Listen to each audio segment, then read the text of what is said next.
А як справи у муркотиків? Тут все трохи спокійніше, але не менш важливо. Бо попри міф «він ніколи не виходить», у реальності пухнастику достатньо одного комара, пилу з вулиці чи спонтанного виходу в під'їзд. І ризик зараження вже є.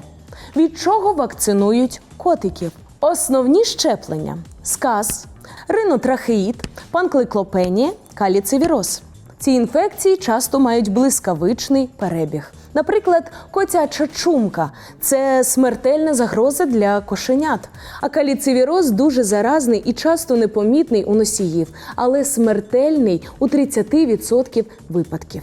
До того ж, багато хвороб передаються через предмети, повітря, одяг чи інших котів. І навіть якщо ваш пухнастик єдиний у домі, краще захистити, ніж лікувати пізно.